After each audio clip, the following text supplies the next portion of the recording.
putting yourself out there in that way. I feel like I connect with people every day just through what I'm wearing or through what they're wearing. And so I think it's a mix of sharing what I love, also just wearing things that feel comfortable and feel me. I feel like there's this nostalgic part of getting dressed too. When I'm wearing this like vintage raincoat, I'm thinking about the day that I was with my friends in Paris when we bought it. You're wearing a memory.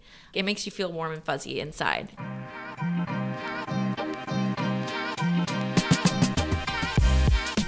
Welcome back to The Materialist. I'm Mark Bridge, founder and CEO of At Present, matchmaker to extraordinary jewelry, and I am your host.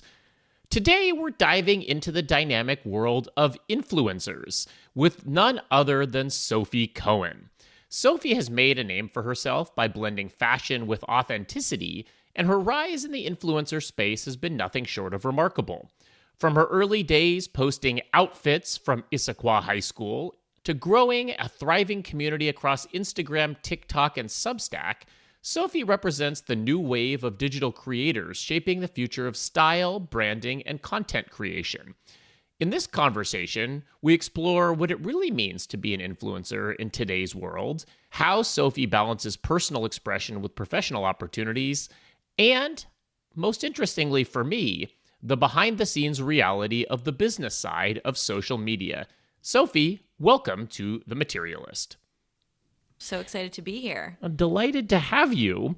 You are a Seattle girl gone New York, although we were just talking about how you actually have a very long history of being in New York. Yes. I think the combination of those backgrounds has totally impacted where I am today. But I grew up in Bellevue, Washington, but my parents are both born and raised in New York. So it's a long story, but my mom grew up in Plainview, Long Island. My dad grew up in Brooklyn, Fort Greene. They met at summer camp. As you do. Yes, as they do. What camp? Camp Summit. Okay. It's not around anymore, but they met at summer camp. They were on and off since they were like 15. But basically, my dad and his sisters went through some crazy shit, and I won't get fully into it, in Brooklyn growing up. In the neighborhood that they were living in. Fort Greene's so beautiful now, but it was very dangerous at the time. So they went through a lot in their childhood, and they fled as far away from New York as possible. And his two sisters ended up in Seattle. And my dad was all over the map. He was in New York. He went to California for a stint. And then he ended up following his sisters out to Seattle in his late 20s. And then him and my mom, my mom was like a total New York, Long Island girl to the max. If you meet my mom, she is what you picture like a New York lady to be like, but no. What is that? Describe that. I think she's like a total like Long Island Jew. It's just she has the accent. She can talk to any stranger. She's just like has a huge personality. Like anytime, and we get that a lot. Like people always, when I tell them I'm from Seattle, they're like, wait, what?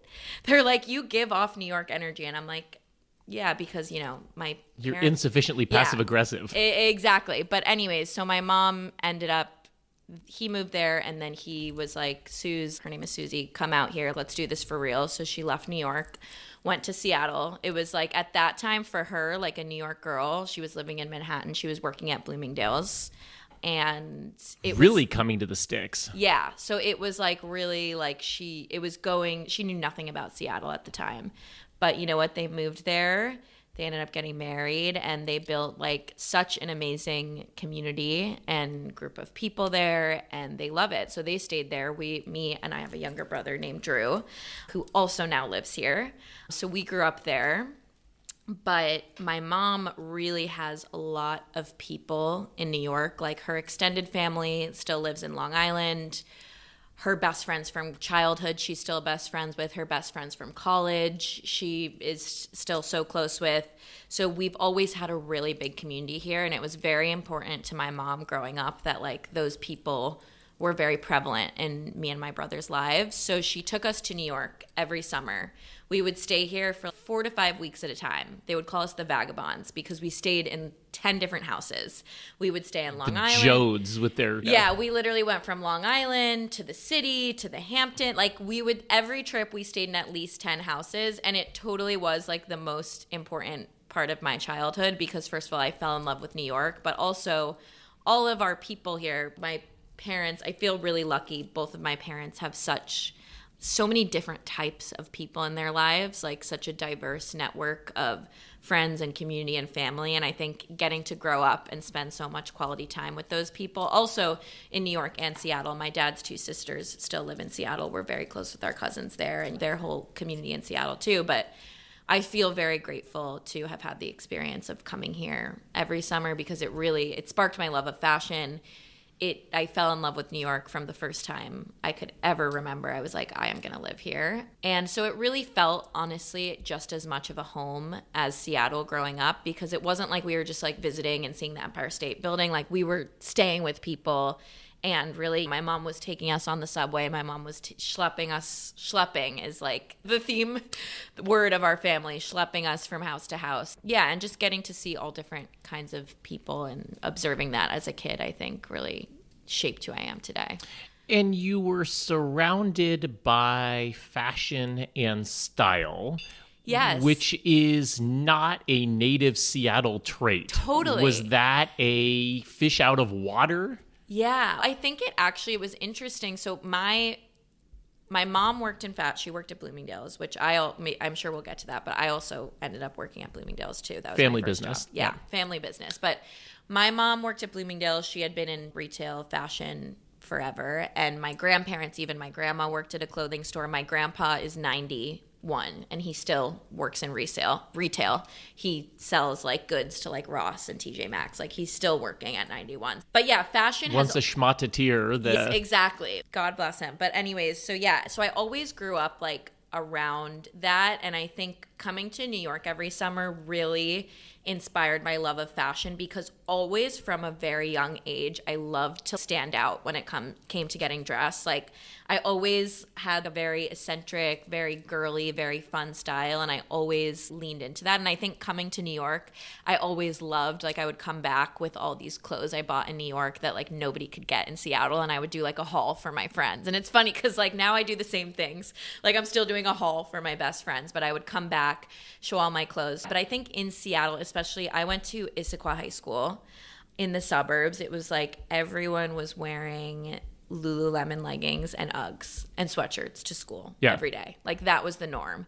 And You're slightly younger than I am. I was going to say Abercrombie was what those people were wearing when I was going through there. I did have an Abercrombie stint too, but as high school kind of started going on and I started growing up and getting more locked into my personal style, I remember senior year, I had decided pretty early that I was going to go to Tulane. So, like the second semester senior year when your school is not super important anymore. So I remember I just was like, you know what? Like I loved getting dressed up for school. I would always come to school in some sort of crazy outfit and I would always get so many compliments. Some people would be like, what is she wearing? I don't understand it. But now that I'm older, I'm like, those are the best kind of outfits. But so I actually think that being in Seattle and being in an environment where it wasn't as like fashion forward really helped me to lean into it because that is when I started my style page, Style with Soko. I started that page when I was a senior in high school. I was getting dressed every day. It was really before the time, I'm 27 now, so it was really before influencing and social media was like a big thing. But I just was like, I'm going to start this page for my friends and my family because me and my mom also were always giving shopping tips. We were always going vintage shopping before it was this big thing. We were always going to the sale racks, like finding stuff at Target, TJ Maxx, high-low. So I started the page. I used to cut my head off and just show my outfit. I had a very specific way that I would post about it. And I only had, like 100 followers or 50. It was like all my friends. But it really, I think being in that community made me realize, oh, maybe this is not just like a hobby. Like maybe this is something I'm really good at, and maybe this is something I could pursue as a career. And then when I went to it wasn't until I got to college that I actually was like, oh, I think I want to pursue fashion as a career. I really just thought it was like a hobby, but it's always really been ingrained in me. And I'm very lucky that all the people in my life have always really encouraged me to pursue this and also just dress the way I want to dress. And what were the reference points? Looking at mom, this is like slightly before all of the algorithms and the grams and whatever? I think it was I think New York was a big part of it. I think I would come here and see the fashion here and see the stores here and the clothes here. But yeah, my mom has always been very stylish. I think she's always been really into fashion. I think when you're little and your mom dresses you, she's always dressed me in really cute things. But it's almost so ingrained that I can't remember. Like, it wasn't like there was one thing that was like, oh, this is when I started breathing oxygen. Yeah, it was just, I feel like it was ingrained in me from like the first time I can remember. And I think I always loved it. And I think it also having a mom that like loves fashion, it's like you talk about it a lot and it's part of the way you're brought up. So it really wasn't one thing, but it was an accumulation of all these things. But it really became like more than just, oh, I'm interested in like how this top looks on me. It really became a way for me to express myself. Looking back, when you're in high school and even college, like you're so affected by what all the people your age are doing around you. And there's all these norms and boxes to fit in. And I feel like for me, fashion was really the thing that was like, this is how I express myself with the world, and this is like my thing. And when I put on an outfit, it's not just because it is flattering. It's because I'm like telling some sort of story about myself and what I love or how I'm feeling that day. How much of that story is to yourself and how much of that is to the world? You're saying I'm telling a story. Is that story one where I am... I don't know. It's maybe if the distinction is between writing in a journal and publishing a novel. Totally.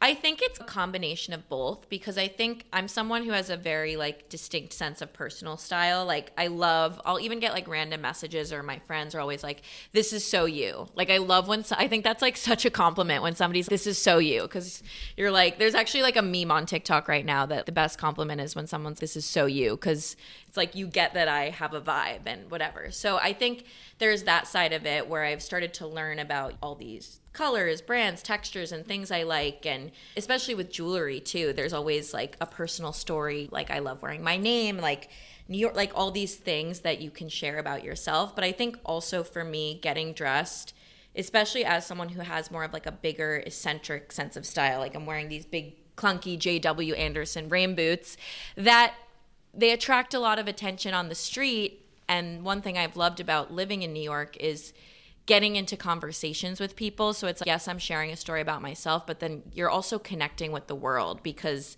I think by getting dressed and putting yourself out there in that way, like I feel like I connect with people every day just through what I'm wearing or through what they're wearing. And so I think it's a mix of sharing what I love, also just like wearing things that feel comfortable and feel me. Like I feel like there's this nostalgic part of getting dressed too, where it's like when I'm wearing, for example, this like vintage raincoat, like I'm thinking about the day that I was like with my friends in Paris when we bought it. So it's like you're wearing a memory, which feels like it makes you feel warm and fuzzy inside in a way.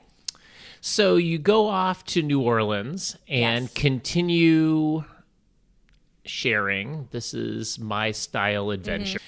And they go, all right, I'm graduating. I guess I need to get a job. And all right, I get a job at the fashion office of the family business and come up to New York. And what are you doing as a baby fashionista? When I was at Tulane, I got involved in many things because I was writing for the magazine in fashion and beauty. I was working at a consignment store because there wasn't really any sort of fashion things. And I was interning every summer in New York to try and see what I could get. And I think like a big part of my fashion journey was, I think not that many people talk about this when it comes to the fashion industry, is like the financial piece of it, of where jobs in fashion don't pay that. And everyone's situation is different. I think when you come to New York, you learn that there's a lot of people who are working their ass off, who have 5 side hustles, and then there's a lot of people whose parents are supporting them. Who miraculously have a 3-bedroom in the West Village on $32,000. Yeah, so there was a conversation that I'm very lucky. My parents, I grew up obviously very privileged, but my dad, he sat me down before I was going to graduate college. And once I had decided I was going to pursue a career in fashion, and he was like, look, I love that you loved. This is awesome. But when you move to New York, we're not paying for your rent. You're on your own. So if you want to survive in New York, I'm just letting you know, you might want to rethink this, or you might want to just make sure that you can find a job where you're going to get paid enough to afford to live there.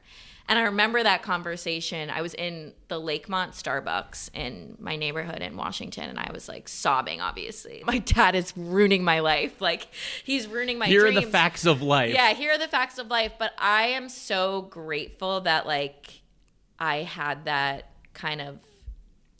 my dad and that kind of, like, realistic role model in my life to help me through this. So I think then when I started to look more, I'm veering off in all different directions, but then when I started to look for internships for the summer before senior year, I was looking for things that were more like Bloomingdale's. Going into buying has a higher salary than some of these fashion PR jobs. So I ended up, the Bloomingdale's process of getting an interview and doing that whole thing was very intense. Obviously, it was helpful that my mom had worked there.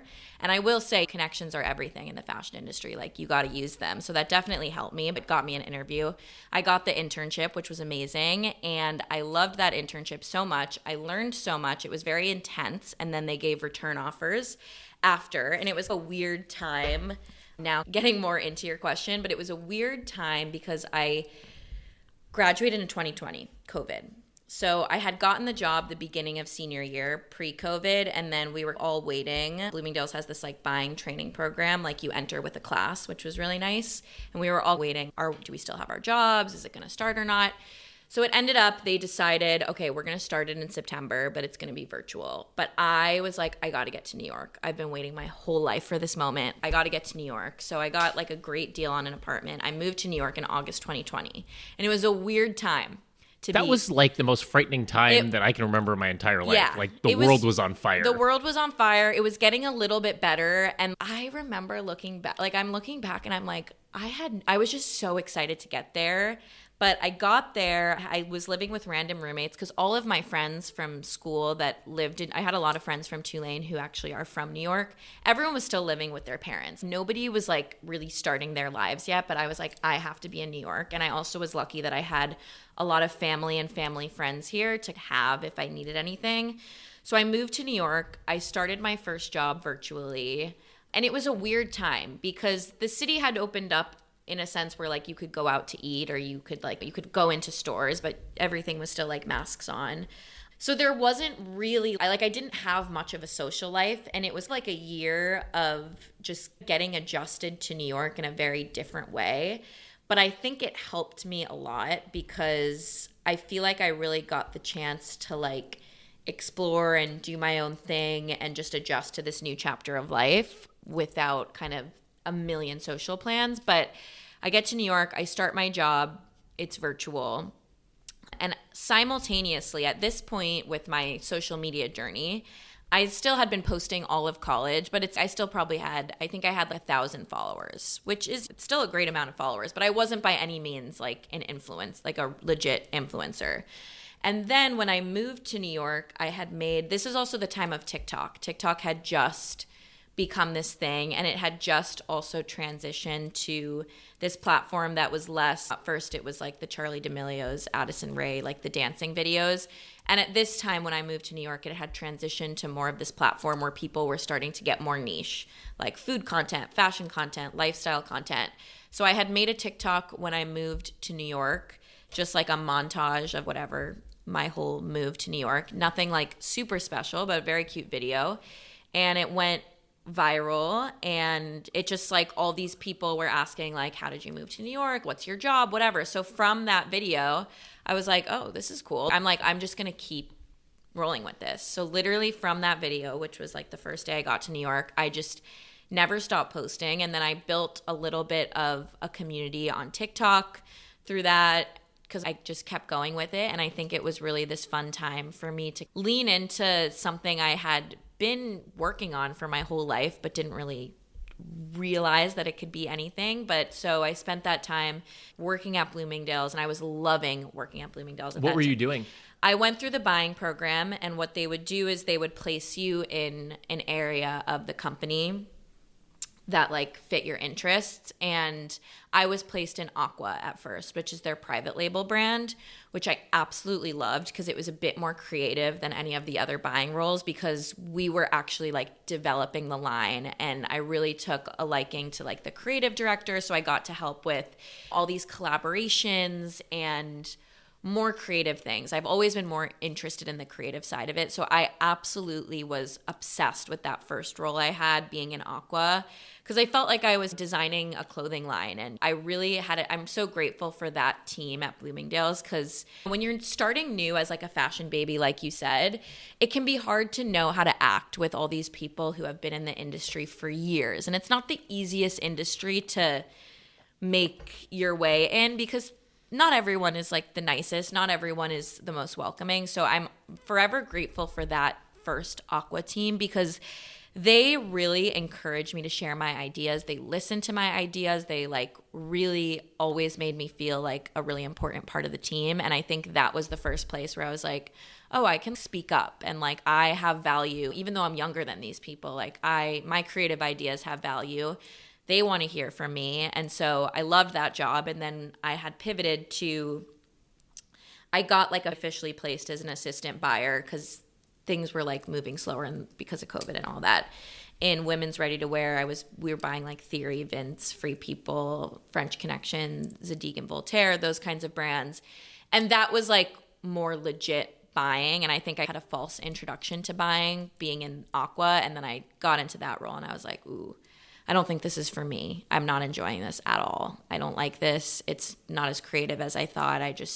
So at that point, You don't get inspired by spreadsheets? no, I was not inspired. And it was also still a weird time where, there wasn't like, we couldn't all go to the market appointments and see the clothes, and buyers were taking less risks when it came to trends, because we were coming out of COVID. So nobody knew. It was a risky time in fashion to be buying like a crazy, like what the things that I like a hot pink raincoat. Buying off a line sheet is a different experience. Exactly. So then it was cool, because I was at this job for 3 years.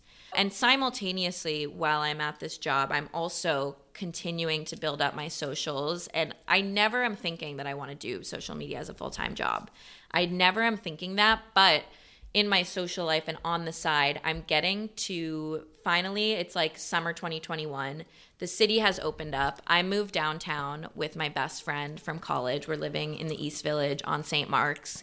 This was like one of the most exciting times in my life, because it was like, okay, New York is back. Like I can go out and meet people. And so I was really getting the chance to finally, now all these influencer things that I had been working on for the past year, I had made all these like internet friends. Now there were events, and now there was a chance to meet up with people. So I was like going to events, going out with new people every single night. Like it was the craziest but most fun time. But through that side of things too, I got to meet so many like small business owners and entrepreneurs, and I've always been super inspired by that. I've always wanted to do my own thing my whole life. Like I've always was the one to start a business. I'm always the one who's telling. I've had so many side hustles, like I can't even keep track, but I've always been that person. So being in this world, that was one of my favorite things, is just getting the chance to be around all these creative people. And I think it was this interesting contrast where I was like in this very corporate fashion job that maybe I thought was going to be like this whole creative cool bubble. But then I'm seeing like all of these small brands and what they're doing, and I'm going to these other brand events. So it was cool to have both of them, but I think that noise started getting louder and I was like, oh, I think maybe there's more for me in this space, or maybe this is more what I'm interested in. Yeah. So then, sorry, I'm like going on and Please. on. But then I ended up getting, after that buying job that I didn't like at Bloomingdale's, I ended up getting the chance to work on a really cool team. I moved into the fashion office and I was working on, they have a rotating pop-up shop called the Carousel, and they have a physical space in 59th Street and online.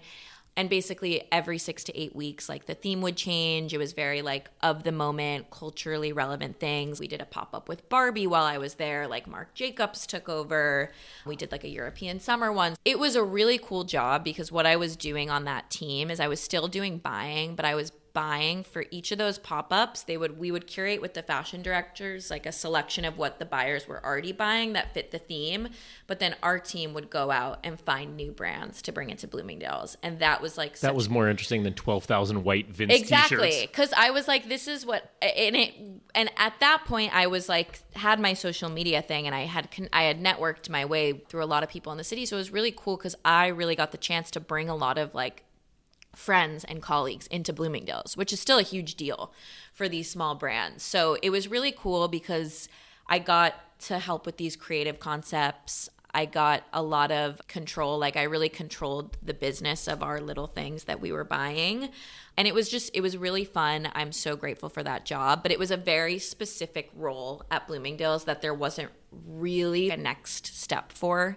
Like my boss was like 10 years older than me, and there wasn't really anywhere for me to go. And it was so amazing while I was in it. But I think while I was in that job, it was like summer of 2023, I started to pick up a little bit on social media. Some of my outfit videos started to go very viral, and I started leaning into it a little bit more. And at the same time, I had been in this pop-ups role for a year, and I had worked on so many cool projects, but I was starting to feel like, I don't know, I just was feeling like I maybe wanted to get a new job. Like maybe I was done with Bloomingdale's. And a lot of the people that I had worked with at Bloomingdale's had been there for 25 years. And I was like, I don't know if I see that for myself. I don't want to be that. Yeah, I was like, I don't know if this is what I see for myself. And I'm like, I have all this like other cool, and it just also, it started to conflict. There was a little bit of a conflict of interest of me doing, and at first I wasn't doing anything paid on social media. I was like, that's cringy. I don't want to do ads. But then I started to see, oh, there's some good money in this. Like, why would I not be doing this? Like, why would I not be saving this money? So around summer 2023, I started taking a couple deals, and I was like, you know what? I'm going to put all of this money that I'm getting from these brand deals away and just save it and see whatever. And then it got to the point where I was looking for new jobs, but I was also putting a lot more effort into social media. And my dad, bringing it back to my dad, the realistic financial side of it, he was the one who actually said, you've been saving all of this money. If you want to quit your job and try this, why don't you? And I think hearing it from him too was very like, oh, like maybe I can do this. This like, isn't completely irrational. Completely irrational. I think a lot of people see influencers online and just are like, oh, anyone can do it. But I was able to do this because I had saved up like 6 months of rent. Like I was able to quit my job and do it. And at that point, I didn't necessarily know if it was going to be this big career or anything. But I just was like, this feels right. I'm going to jump into it and see what happens. And tell us about the business of being an influencer, because as a consumer, either in the dollar sense or a consumer of the content, we see, all right, like she's going to a lot of parties and buying a lot of clothes. Exactly. And we get this extremely narrow view. Yes. What is the business model? Yeah, exactly. So I think for everyone, it's very different. But for me personally, and once again, shouting out my dad, we call him the dadager because I have a management team, but he's just I couldn't have done this without my dad because he has worked with a lot of small business owners and he just knew how to help me with what to do. But first of all, like the first step was I made an LLC for myself. So like I have Style with SoCo LLC, and that is like my business. And then I have a business bank account. and all of that stuff. But really the business side of it, how influencers make money, there's a lot of different ways. The biggest channel of income for me is brand partnerships. So that is like any sort of paid content on an influencer's page. So if a brand is paying them to post a story or a TikTok or a reel, whatever. So I have a management team that I signed with very early on, and they're amazing, and they've really helped me to grow my business. I would really recommend that to people. I thought, oh, maybe I can do this on my own. I've worked in corporate before. But when you're an influencer, you're playing like a lot of different roles because you're your own boss, first of all. You have to play this really creative role. You're almost playing like this entertainment role where it's like you're turning it on and you're doing the dog and pony. Exactly. And then there's this other side of it that I had no idea about of, okay, what are you going to charge for your posts? What are you negotiating with brands when they want exclusivity, when they want whitelisting, when they want to run this ad like a million times? I didn't know anything about that stuff, so I'm very grateful that I decided to sign on with management because basically they handle all of the contracts and the behind the scenes of these partnerships, and then they get a cut is how it works. I definitely know some people who choose not to do management and you're keeping all of the money for yourself, but for me, I have found it to be very worth it because I also know that you got to know your strengths and weaknesses. I'm a people pleaser. I do not do well with negotiating, being like, give me this much. It's nice to have people doing that behind the scenes for me. So a lot of these brand partnerships, influencers are making a lot of money on these posts, which is crazy. Sometimes I'm like, what I'm doing, and it's good money. So there's the brand partnership side of it. And there's all different ways that brands work with influencers. I think people are getting more creative now because I think the consumer there's so many influencers now and so much content that I've done some things that I love where I like host an event and a brand will, like I hosted an event with this jewelry brand, Jenny Bird, which is a jewelry brand that I had developed a really close relationship with, became really close with the team.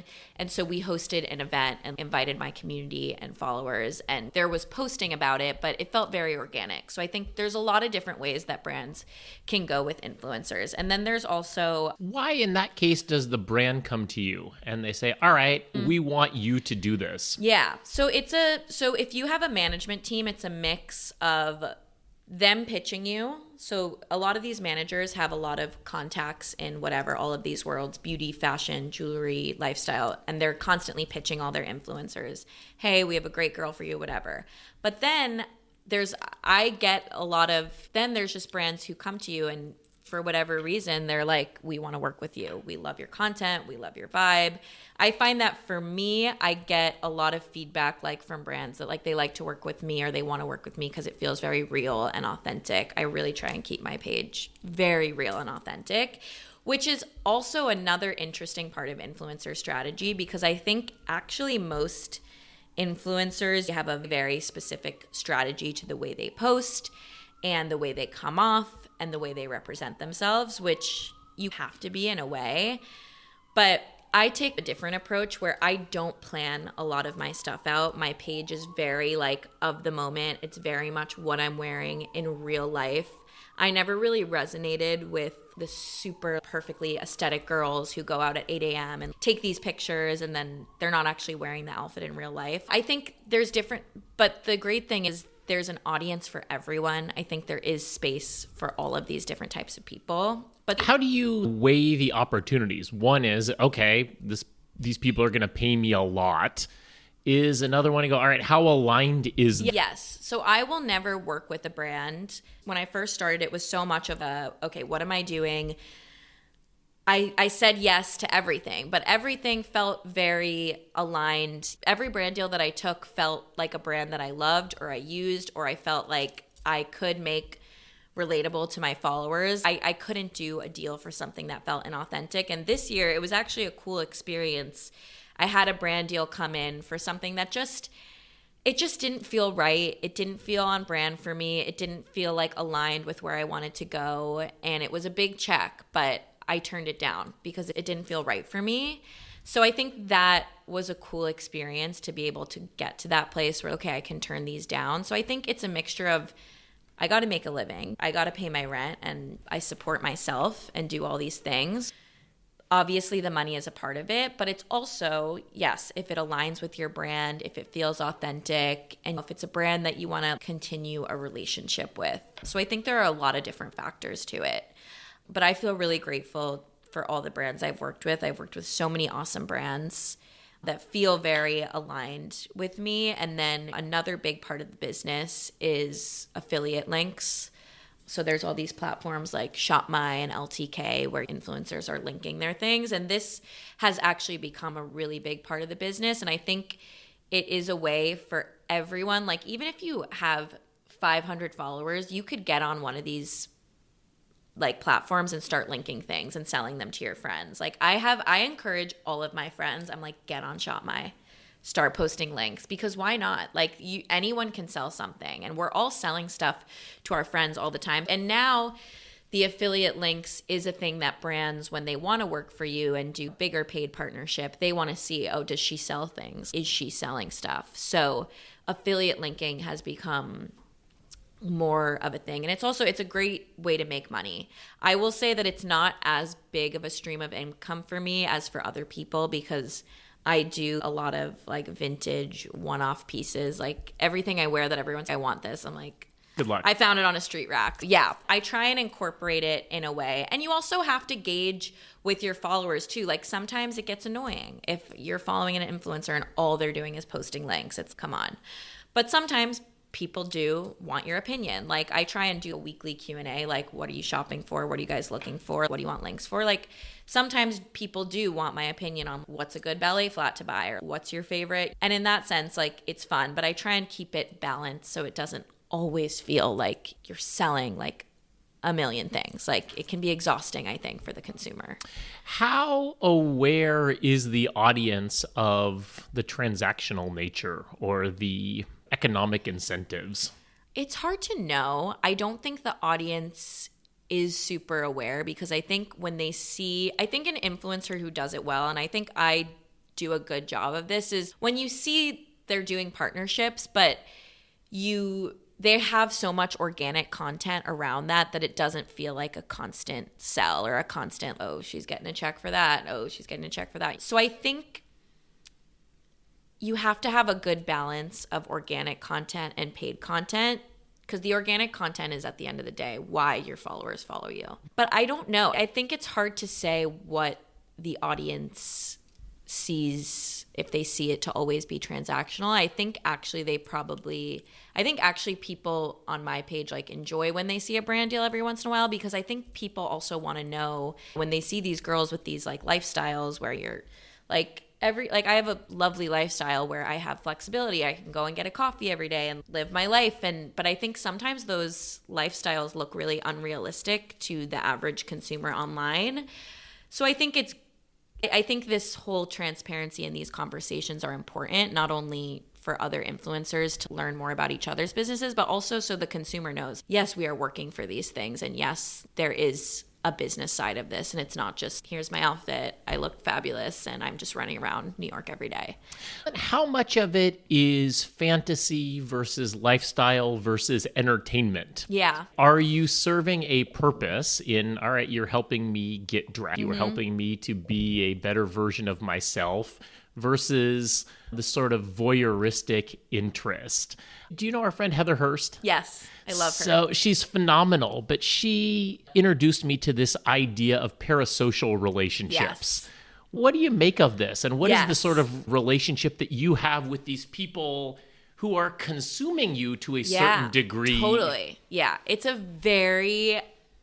crazy, actually. It's a very interesting kind of concept, that whole concept that Heather's talking about. But I have found I really feel grateful for my community, because I have kept it so real online, like it's very authentic. And I think because I started my page while I had a job and it was just for fun, the page was always like fun, and it was very me. Like it's very hard for me to be fake and do something that doesn't feel 100% me. So I think when it comes to my page, it has stayed very authentic, even as it's become a business, which I think is amazing, but it also has its downsides, because sometimes it's hard for me to be like, this is a business and not just like fun and not just sometimes you have. What are some of those moments of conflict? When do you feel dissonance? I think as I've gotten more settled into this career, last year it was very much, okay, am I going to do this or not? Am I going to make enough money to... Does the ship float? Does the ship float? Exactly. And now that I'm like here, it's okay. If you want to work as I move forward and maybe want to work with more like luxury brands, like they have a certain way that they want somebody to come off online, and maybe you have to be more tailored or prim and proper in the way that you post, or like posting less. And there's all these like strategies behind the scenes of how you come off to the world. And that sometimes gives me anxiety because I'm like, I don't want to control my image. It messes with your head a little bit because I am my job. So it's all me. It's all me and how I come off and should I be somebody else? Exactly. I'm grateful. My friends and family ground me so much, and I feel very confident in who I am and very confident when I post. I think that shines through to a community. So I feel like whenever I do meet people, and I meet people almost every day, which I feel really, I can't believe it happened. Like this morning, I was like half asleep, and this girl came up to me and she was like, I love your content so much. You're so inspiring. And I find that when people come up to me, which makes me feel like I'm doing something right, they're not just, oh my God, hi. They have something to say. You inspired me to step out of my box, or you really make me feel comfortable to try some new things, or you make me want to wear more color. You've helped me find my personal style, like really meaningful things, which I think for me, like that's my why of like why I do this. And like my community, like I feel very connected to people who follow me because I'm like, we obviously have something in common if you're here and you're keeping up with my journey. And I feel really grateful for everyone. But I've definitely gotten into certain situations where it is, and it's hard because I give everyone, if I meet someone, I want to talk to them. I want to know their name. I want to know who they are. But sometimes it's people feel like they know you. And I've had instances where the conversations, it's like, it's gone on where people are like pestering you a little bit or like wanting to be your best friend. And I have trouble with that because I'm a people pleaser, and I'm like, I want to be friends with everyone and hang out. There is this weird relationship of you know me, but also you don't. What do you do when you want to sit in the corner of a coffee shop and be grumpy? Do you ever have those moments? Yeah, definitely. I'm not Kim Kardashian where I'm getting stopped or like whatever. But I do feel like in New York, and it's not just like followers, it's also New York is such a small city. Like it's so many people that I've met at events or have worked with or just people in the industry. Yeah, I think I definitely have learned from this job that I'm such a social person. I'm such I love to be bright and bubbly and out and about. I'll run into, every day in New York, I run into at least like 10 people I know. And I love it so much. But sometimes like I need that time to recharge. And I find that I like to spend a lot of time alone, like when I can. Like if I have a night where nothing's planned, I'm like, I need to sit in my apartment and not speak to anyone.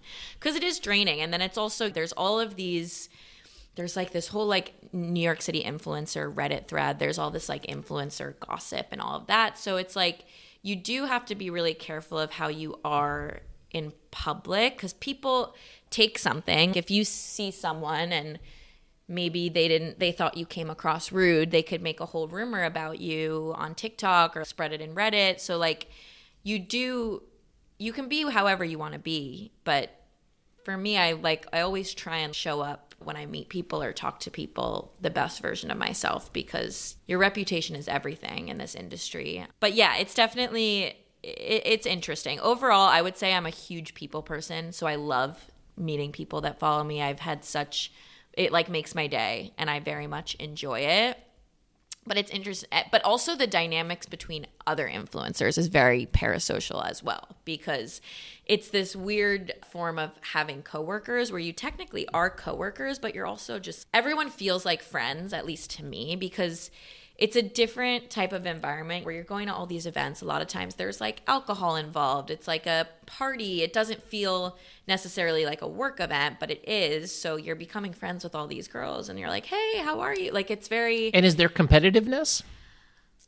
I think there definitely is. I don't know. I think it depends on the person. I think there definitely is competitiveness of there are certain people who, when they see you, they're like, oh, so what are you going to after this? Or what are you doing tonight? What events do you have this week? And that's their way of sizing you up and ranking you. And I hate that. I know girls who do that every time I see them. And I'm like, that is like the worst energy to me. It's okay. But there are people that are like that. And I think it is, once again, it messes with your head because you're like, oh, this girl got invited to this and I didn't. Why not? Really behind the scenes, you never know why people are getting invited and people aren't. There's so many influencers at this point. Like, I've really learned to not take it personally. But that there is that kind of energy sometimes. I feel really lucky. I've met some best friends through influencing and through online. I've met some of my closest friends. But I've definitely also dealt with people who maybe I thought were really nice and had good intentions, but are just, I've learned, are not my people because of that whole kind of energy. So yeah, there are a lot of very interesting like social dynamics to this whole world as well. And where does this go? You are in the midst of getting ready for the next kind of medium-term adventure. Yeah. Where when you look into the crystal ball for the next couple of years, what are you hoping to experience? Yeah, I think I've always been my whole life like very much like a perfectionist, have everything planned out, have all these goals, and I think this leaning into this. How's that working out for you? Leaning into honestly, it's been what I was going to say is it's been leaning into this career, taking this jump has really shown me the beauty of the unknown and the beauty of what can happen when you just listen to your intuition and go for it.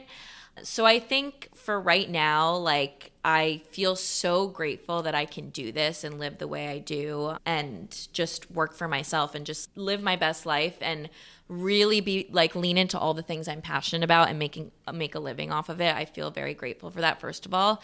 But I think I have always known that I want to have something of my own, have my own brand, have my own business. And I do right now. Like I think it is the first step.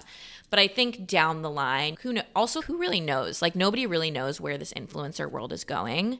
It is such a new career that is so tied to the platforms and whatever. Yeah, so it's there are so many to. Unknowns of it. So I feel like having a platform will always help. So I don't know. I could see myself starting my own brand. I could see myself, I'm working on some collabs with other brands. I could see myself owning a vintage store. That I think right now is like my dream. I would love. That's like my biggest passion is vintage designer clothing. I'm obsessed and I always have been. So I would love to have my own brand or shop or something of that sort.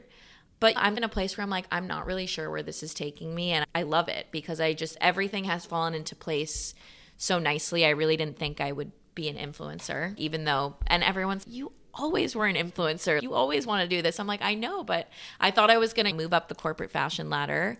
And now I'm here, and I think there are so many ways I can go with it. But yeah, my kind of goals are just to keep building my community, keep growing on socials, work on more meaningful partnerships with brands, actually designing product and things like that. Getting more into the luxury space is a big goal of mine, is continuing to go to the fashion shows. And why is that important? I don't know. It's interesting. And I think I am starting to ask myself, I'm like, why do you care so much about that? But I think in this whole fashion industry world, it does feel like getting invited to a runway show in Paris is like the end all be all. And I think I still struggle with that where I'm like, I want that. Like, I just want that for myself. Like, I want to experience that.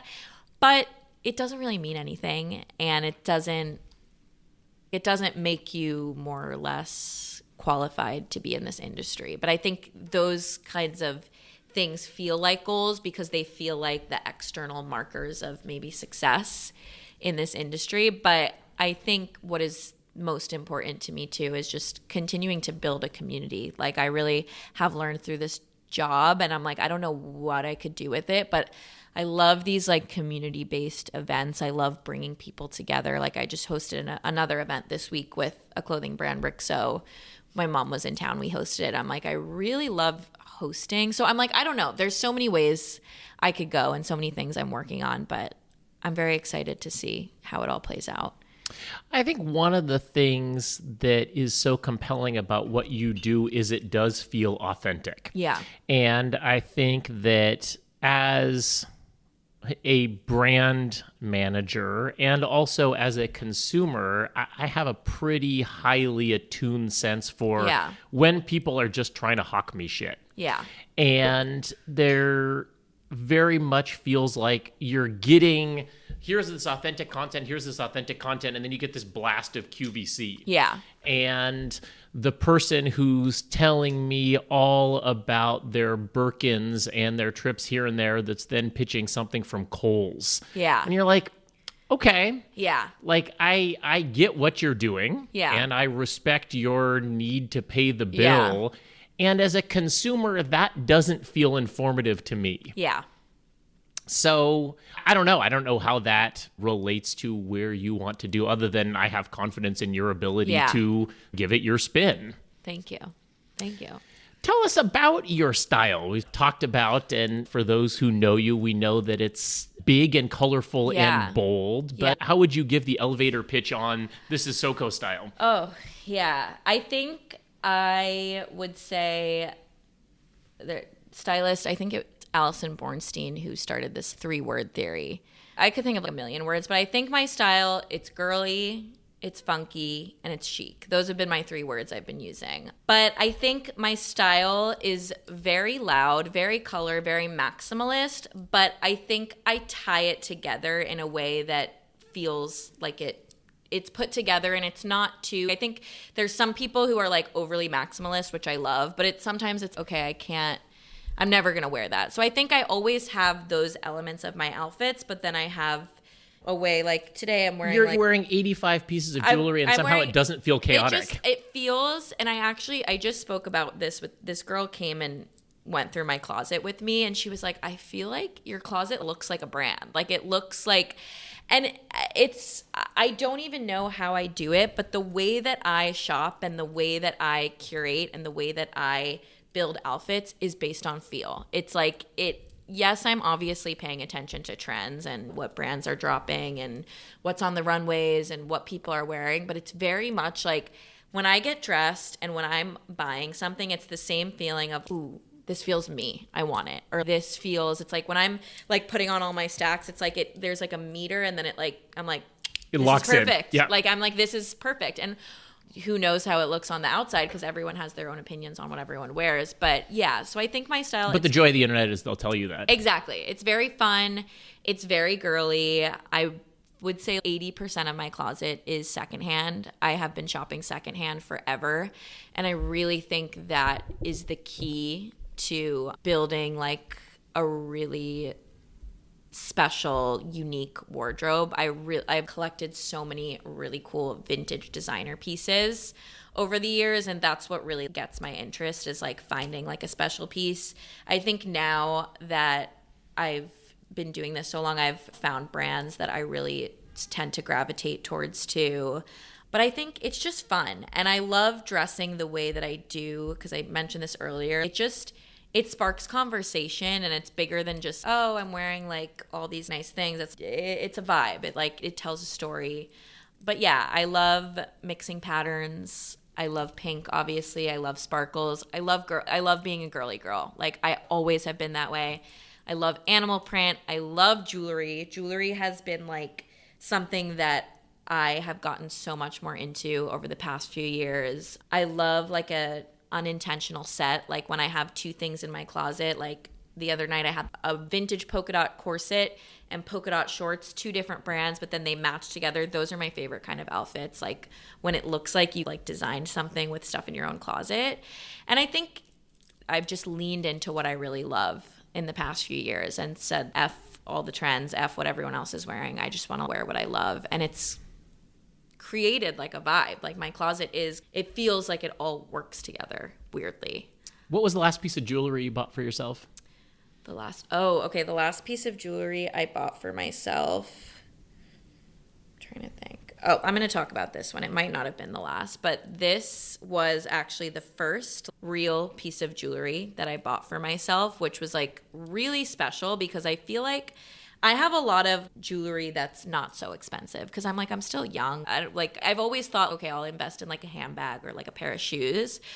But I have gotten so into jewelry, it's become like such a cool way to express myself too, because I love that even when I'm wearing a simpler outfit, or even if I'm just like not feeling like getting dressed, like I have all of these like little things on me. I love having my name. I love it. I think it sparks conversation. So I was on a family trip in Turks and Caicos. It was like so random, but like my family, like we do not go into we don't really usually go into a nice jewelry store, but there happened to be this like pop up at this hotel we were having dinner at, and there was this store. And of course, we became like friends with the guys selling it. My mom was looking at stuff. Like we were really just, I don't know, we were just like looking to look. Like it's very out of character from my family, but he pulled out this like bracelet and I put it on. It's like pink sapphires. And it just, I was like so obsessed with it. I was like, this feels so timeless and so me. And I got it at the end of the end of the year, and it felt like a gift, you did it this year. Like it was my first year of being on my own.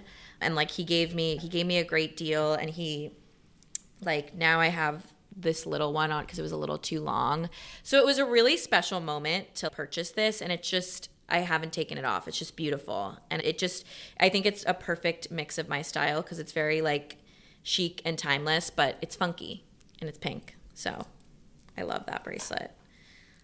Are there 3 brands, designers, artists, makers that deserve more attention than they get that you want to give a shout out to? One of my favorite brands, I think they get a lot of attention online, but still, one of my favorite brands is this brand Timeless Pearly. They are based out of Paris, and they just have these are actually pieces that I designed with them, which is really exciting. We're like working on this collab. But I just love how whimsical their pieces are. Like if you're ever in Paris, you have to go to their showroom. It's just everything is like colorful and fun and joyful, and they make like charms of all of these different things, like a mushroom and an air, like just I love that. I love them. I really love Jenny Bird. She is also like an amazing female founder, and I just think they do a really good job of making really like classic yet funky pieces that are also timeless. Like I have these gold bangles from them that I haven't taken them off since I put them on. So pieces that last. Another one I really love is I have this ring, and she makes really cool jewelry. Her name is Nina Runsdorf. I love this ring. But she makes, I love tourmaline. What is that? Is it a pink tourmaline? What is the stone? Yes, I think so. Pink something or other. Yeah, and it flips. I love anything that's like classic with a twist when it comes to jewelry. Yeah. So those are a few that I love. And I also love when I'm traveling. This is such a random bracelet, but I love it. It like really adds to my stack. Like I love to get a piece of jewelry from any city that I go to, even if it's just like something off the street, like a $10 bracelet, because I got this at a little store in Paris in Saint-Germain, and I just love it. And I love like having things from random boutiques all over, because once again, it's like happy memories. Here's vibes. The story of your life. If people want to find you on the internets, where do you live? I am on Instagram, TikTok, and Substack, Style with SoCo. Different things on different platforms? All the same. All Style with SoCo. I also do like a weekly kind of Instagram show with one of my best friends called Meet You in 5, which is another Instagram account. So that's fun too for more long form content. But yeah. Fabulous. And you will be reporting live from Paris for the summer. So if you're looking for summer in Paris, check SoCo out there. Yes. Happy adventuring. Yes, it will be an adventure. Thank you for coming. So good to see you. Thank you so much for having me. This was awesome. That's it for this episode of The Materialist. If you like what you heard, please like, rate, and subscribe to The Materialist wherever you get your podcasts. The Materialist is a presentation of At Present, Matchmaker to Extraordinary Jewelry. We'll see you next time.